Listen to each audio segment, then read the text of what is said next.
Good morning सर्वांना, नमस्कार. तर आज आहे संडे आणि आज दिवसाची सुरुवात एवढी छान झाली की भरपूर आहे. आता एवढे वर्ष झाले मी कधीच 8 वाजे झोपून उठली नाही. आणि म्हणजे सकाळी तर आम्ही 5ला झोपून उठतो, कारण भगवंतापुढे आम्ही 5:30ला ज्योत लावत असतो. तर मी सकाळी लवकर उठते आणि सकाळीच आमचे कामं खूप लवकर आवरतात. पण आज काय झालं ना, उत्कर्षला रात्रीला बरं नव्हतं, हॉस्पिटलमधून आणलं.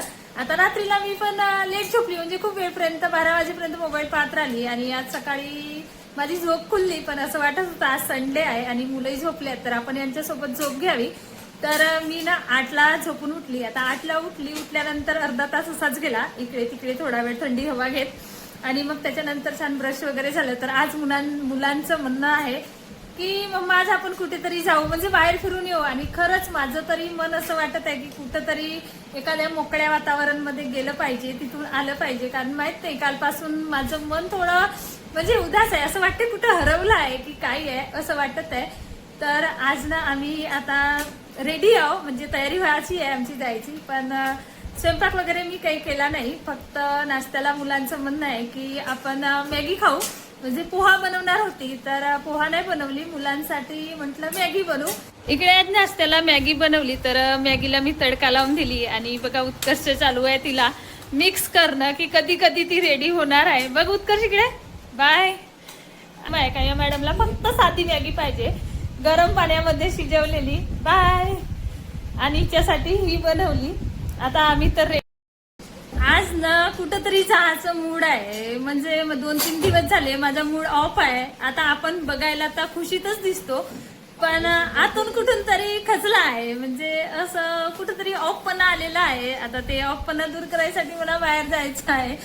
तर आता आज मी कोणत्या दिशेने निघते आणि कुठे जाते तर ते तुम्हाला सुद्धा मी माझ्या ब्लॉग मध्ये दाखवणार आहे. आता नाश्त्याला इकडे मॅगी तर झाली, नाश्ता वगैरे करते, पण आतापर्यंत डिसाईड नाही झालं की आम्ही कुठे जाणार आहोत.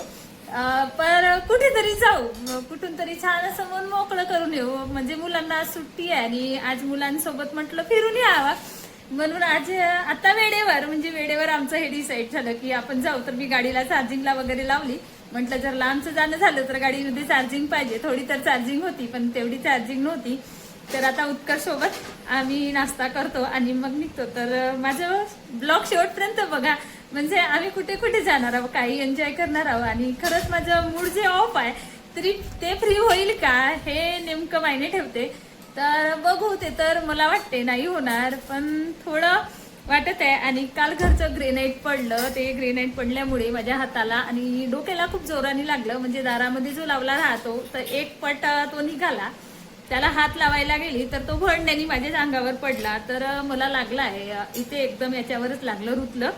आणि या साईडला सुद्धा पूर्ण हे रुतून गेलं आहे, तिथं तर दिसत नाही पण लागलेलं आहे. आणि नेमकं म्हणजे डोक्याला खूप जोराने लागला, त्यामुळे जास्तच माझा मूड थोडा ऑफ होता. तर आता येते मी कुठून तरी माझा मूड फ्री करून. तर माझे ब्लॉग शेवटपर्यंत नक्की बघा, आम्ही आता कुठे कुठे जाते आणि कुठे एन्जॉय करते, तुमच्यासोबत सुद्धा मी माझे ब्लॉग शेअर करणार आहे. बाय. तयारी झाली, नाश्ता झाला आणि आता निघत आहो आम्ही घरून. इकडे झाली आहे अद्या रेड्डी. अद्या बघ इकडे, आणि उत्कर्ष लावत आहे इकडे दाराला लॉक. आणि बघा काल जे पडलं होतं ना बाजूला, हा इथे जो एक पट्टा लावला होता ग्रेनाईटचा, तो ग्रेनाईटचा पट्टा असा निघाला होता. याला हात लावायला गेली तर तोच माझ्या डोक्यावरती आदळला आणि त्याचे 3 तुकडे झाले. माझ्या हाताला तर चांगलंच लागलं, पण डोक्याला एवढ्या जोराने लागलं की भरपूर. आता आमची तयारी झाली आणि आम्ही निघत आहोत. आता मुलांचं म्हणणं आहे की आपण या दिशेने निघू. तर आता बघू मुलं कुठे म्हणतात. तर पुढच्या ब्लॉग मध्ये मी तुम्हाला नक्की दाखवते की आम्ही कुठे चाललो. बाय.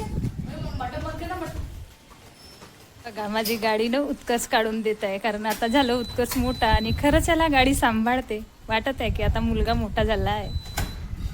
ये इकडे समोर, बरोबर घे.